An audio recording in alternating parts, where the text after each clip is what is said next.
నమస్తే అమ్మా. నమస్తే అమ్మా. అప్పుల బాధలన్నీ తీరి ప్రశాంతంగా లక్ష్మీదేవి అనుగ్రహం పొందాలంటే ఏమన్నా రెమెడీస్ ఉంటాయా అమ్మా? మొట్టమొదట గుర్తుంచుకోవాల్సింది ఏమిటంటే మనకు అత్యవసరం అయితే తప్ప అప్పు చేయకూడదు. ఇప్పుడు అప్పు కూడా మీరు అన్నదానికి నొప్పుకుంటా ఇంటి నిమిషంలో వచ్చేస్తుంది అప్పు. ఫ్రెండ్స్ కి ఫోన్ చేయడం కానీ వేరే కాదు, నీకు అప్పు కావాలా అని అడిగి మరీ ఇస్తున్నారు కొన్ని సంస్థలు. అవునవును. ఈ కారణంగా అప్పు చాలా టాంటలైజింగ్ గా అనిపిస్తుంది. ఎగ్జాక్ట్లీ కదా. రేపు తీర్చడం ఆలోచిద్దాం. మనకుంది కదా, తిందాం ఎట్లా తిందాం, అప్పు చేసి తిందాం, అప్పు ఎట్లా తీరుదాం, ఎగేద్దాం. మీకు ఎప్పుడన్నా చెప్పారా? మీ చిన్నప్పుడు ఈ పాట నేర్పించారు. ఇది జీవితంలో సర్వనాశనం అయ్యేటటువంటి వాళ్ళు పాటించే పద్ధతి అని చెప్పారనమాట చిన్నప్పుడు. అట్లాంటిది కాకుండా మనం తీర్చగలిగినంత తీసుకోవడం. రేపు పొద్దున ఇవి ఎందుకంటే ప్రభుత్వోద్యోగాలు కావు. ప్రభుత్వోద్యోగాలు కానప్పుడు morning hire and evening fire ఉంటున్నాయి. అట్లాంటప్పుడు అటువంటి పరిస్థితుల్లో కూడా నేను ఈఎంఐ ఎట్లా కట్టుకుంటాను అన్నది ఆలోచించుకుని తీసుకోవాలి. లేదు తీసుకున్నారండి, అయిపోయింది. ఇంక ఇంత ఆలోచనలు లేవు కదా, ఇంత అనాలిసిస్ లేదు, తీసేసుకున్నారు, అయిపోయింది. ఏదో ఆకర్షణకు లోనయ్యారు, తీసుకున్నాక అప్పు ఎలా తీర్చాలి? తీర్చడం మొదలెట్టాలి. కానీ చాలామంది ఏమనుకుంటారంటే చాలా లంసమ్ అమౌంట్ తీర్చాలి అని. వద్దు, ₹1 తీర్చడం మొదలు పెట్టండి. మీ లోన్లో తీర్చటం అన్నది ₹1 అయినా లోన్ క్లియరెన్స్లో పడిందంటే అది చాలులో ఉంది, మీ మీదకి రాదు, నడుస్తూ ఉంది. అవును. అస్సలు రెమిటెన్స్ ఒక్కటి లేకపోతే ప్రాబ్లం తప్ప కొంచెం నడుస్తూ ఉంటే, అంటే మరీ ఈ పీడించుకునే శాడిస్టిక్ యాప్ల వల్ల కాక మామూలు వాళ్ళు అయినట్టయితే చాలా కొంచెం కడుతూ ఉండండి. ₹10 కడుతూ ఉండండి. ఓ సిగరెట్ తాగడం మానేసి అప్పు కట్టండి. ఓ టీ తాగడం మానేసి అప్పు కట్టండి. రోజుకు ₹1, రోజుకు ₹10 అట్లా అయినా రెమిట్ చేస్తూ ఉంటే ఒక తృప్తి ముందర అసలు మనసుకు ధైర్యం వస్తుంది. అక్కడ వాళ్ళ మాట ఉంచండి, అమ్మయ్యా ₹1,00,000 నేను ₹10 కట్టేశాను, ఎంత ధైర్యం అండి కదా. అవును. ఆ ₹10 తగ్గినట్టే అనిపిస్తూ ఉంటుంది. ₹10తో అయిపోదు, కాన్ఫిడెంట్ కూడా వస్తుంది, ఆ నమ్మకం, అదే అండి ఆత్మవిశ్వాసం. ఎన్ని 10 అయితే 1,00,000 అవుతుంది, అది వేరే మాట. దాని మీద వడ్డీలు ఎంత అవుతాయి అదంతా వేరే మాట. కానీ నేను కడుతున్నాను, ఒక్కటన్నా కట్టగలిగాన్న ఒక నమ్మకం వస్తుంది. ఇది ఉందండి. తర్వాత తప్పనిసరిగా మిగిలిన వారం రోజుల్లో కట్టలేకపోయినా ఏదో కారణంగా ₹1 అయినా మంగళవారం తీర్చడం మొదలు పెట్టండి. మంగళవారం అంటే మంగళవారం డబ్బులు ఇవ్వకూడదు అంటారు కదమ్మా. అప్పు తీర్చాలి. అప్పు తీర్చాలా? మంగళవారం ఏంటంటే మారు కోరుతుంది అంటారు. మంగళవారం నాడు ఏ పని చేసినా అది రిపీట్. ఇవాళ మంగళవారం నాడు నేను ₹10 అప్పు తీరిస్తే మళ్ళీ మంగళవారం దాకా అక్కర్లా, మళ్ళీ తీర్చేస్తారంతే. మళ్ళీ ఏదో కారణంగా ఎవరో మీ చేతికి ₹10 ఇస్తారు, మీరు తీర్చగలుగుతారు. అనుకోకుండా అవుతుంది. మంగళవారానికి ఉన్నటువంటి లక్షణం అది. కనుక తప్పనిసరిగా అప్పు తీర్చటం అన్నది మంగళవారం నాడు మొదలుపెట్టి చూడండి, ఫలితం బాగా ఉంటుంది. ఇది నేను పెద్ద జ్యోతిష్య పండితురాలని, అసలు పెద్ద కాదు, అసలు తెలియదు, కానీ ప్రాక్టికల్గా ఇది జరుగుతుందని జ్యోతిష్య పండితులు చెప్పినటువంటి మాట. ఓకే. ఇది ఎంతో కొంతన్నా తీర్చండి, మొత్తం తీర్చాలని పెట్టుకోకండి. ఇది అసలు లక్ష్మీదేవి స్థిరంగా ఉండాలని ఇంకో పెద్ద మాట అడిగారు. ఏడుపు మొహం ఈడుపు కాళ్ళు ఉంటే లక్ష్మీదేవి ఉండదండి.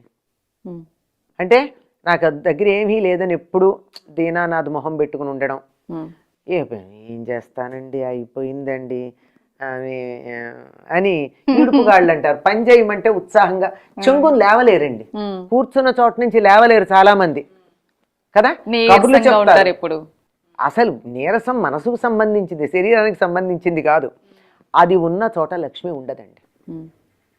ఆవిడ గుమ్మంలోకి వచ్చి ఇది ఇంట్లోకి నేను రాకూడదని వెళ్ళిపోతుంది. అంచేత లక్ష్మి మన ఇంట్లోకి రావాలి, కూర్చోవాలి అంటే ఎవరన్నా వాళ్ళకి నచ్చిన చోటు వస్తారు, కానీ బాగుండని చోటుకి రారు కదా. ఆవిడకి నచ్చేట్టు మన ఇల్లు పెట్టుకోవాలి కదా. నచ్చేట్టు పెట్టుకోవాలంటే ఇంట్లో నవ్వుతూ ఉండాలి, దెబ్బలాడుకోకూడదు, కొట్టుకోకూడదు, తిట్టుకోకూడదు, కళ్ళనీళ్ళు పెట్టుకోకూడదు, ఒకళ్ళ మీద ఒకళ్ళ చాడీలు చెప్పుకోకూడదు. ఇలా ఉన్న చోటికి లక్ష్మీదేవి వస్తుందిట. అది కొంతమంది చూడండి, వాళ్ళు ఏమీ ధనం ఉండదు, చాలా పేదవాళ్ళు, 2 గదులు ఇంట్లో ఉంటారు, వాళ్ళ ఇంటికి వెళ్ళి కూర్చుంటే ఇంకొద్దిసేపు కూర్చుందామని. అవును, చాలా సంతోషంగా ఉంటారు. పెద్ద భవనాలు ఉంటాయి, వెళ్ళి కూర్చుంటే ఎప్పుడు లేచి వెళ్ళిపోదామా, ఎప్పుడు లేచి వెళ్ళిపోదామా అనిపిస్తుంది. ఉమ్, అంటే ఏమిటి, అక్కడ మనుషులు సంతోషంగా లేరు. ఉమ్, డబ్బుకి సంతోషానికి సంబంధం లేదు, ఉమ్, అక్కడ సంతోషంగా లేరు. కనుక సంతోషంగా ఉన్న చోట లక్ష్మీదేవి ఉంటుందమ్మా. దెబ్బలాటలు మొదలైన ఉన్న చోట వాళ్ళ అక్కగారు వచ్చి కూర్చుంటుంది, ఉమ్. జ్యేష్ఠాదేవి. జ్యేష్ఠాదేవి. అందువల్ల సంతోషంగా ఉండండి. డబ్బు లక్ష్మి మన ఇంట్లో ఉండాలంటే సంతోషంగా ఉండండి, నవ్వుతూ ఉండండి, నవ్వుతూ పలకరించండి. మీ దగ్గర ఉన్నది నలుగురికి పంచుకుంటూ ఉండండి. లక్ష్మీదేవి మీ ఇంట్లోనే ఉంటుంది. సూపర్. అప్పు మంగళవారం తీర్చమన్నారు. మీరు అన్నది రూపాయి నిజంగా అలా మొదలు పెడితే చాలా ప్రశాంతంగా ఉంటుంది. తీర్చుతున్నామన్న నమ్మకం ఉంటుంది, ఒక సాటిస్ఫాక్షన్ ఉంటుంది. రోజు నేను బ్యాంకుకి వెళ్ళలేను అనుకోండి, అవును, దానికో మార్గం ఉంది. ఒక చిన్న డబ్బా పెట్టుకోండి, పూర్వం ముంతలు ఉండేవి, ఇప్పుడు ఒక డబ్బా పెట్టుకోండి. ఇవాళ అప్పు తీర్చడానికి వేస్తున్న రూపాయిని ఒకటి వేయండి, చూడకండి దాని వంక. మీకు ఎంత అర్ధ రూపాయి పావలా, పూర్వం ఇప్పుడు ₹1 పావలా లేవనుకోండి, దొరకం. రూపాయి 10 రూపాయలు ఏది దొరికితే అది అందులో వేసి మంగళవారం వెళ్ళి బ్యాంకులో కట్టరండి. అది మంచి ఐడియా, ఇది మంచి ఐడియా. అంటే ఎంత తీసుకున్నామో అంత మొత్తంలోనే తీర్చాలంటే అసలు తీర్చడమే అవ్వదు. ఇప్పుడు ఈఎంఐ ఎంతో కడతారండి, నా ఏదో ఎన్ని వేలో ఉంటుంది, నేను అంత వేలు తీర్చలేకపోవచ్చు. కనీసం అంత కాకపోతే కొంత, అదేంటి శాలరీ ఉన్నప్పుడు కట్ అవుతుంది, శాలరీ లేనప్పుడు ఎట్లా కట్ అవుతుంది? అది అదేంటి, లోన్ అక్కడే ఉంది, ఈఎంఐకి అక్కడేం లేదు, ఏం లేదు. అట్లాంటప్పుడు ఏం చేయాలి?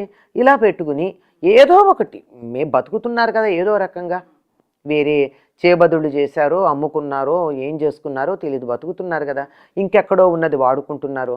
దాంట్లో నుంచి ఎక్కువద్దు, మార్కెట్కి వెళ్ళి కూరలు తెస్తే వచ్చే చిల్లర పడేస్తూ ఉండండి అందులో. వారానికి ఒకసారి చూడండి అది ఎంత అయిందో,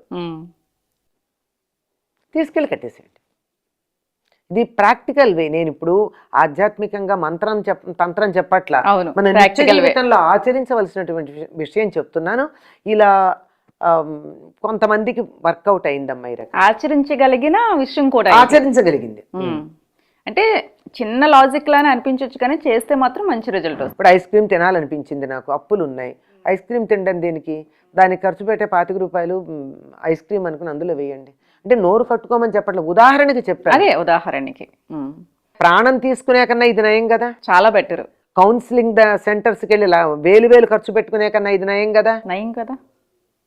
లేదు, 2 ఐస్ క్రీమ్ తినే బదులు ఒకటే తినండి, ఇంట్లో అందరూ ఒకటే తెచ్చుకుని కాస్త షేర్ చేసుకుని మిగిలింది అందులో పడేయండి. Just these are the ways అమ్మ.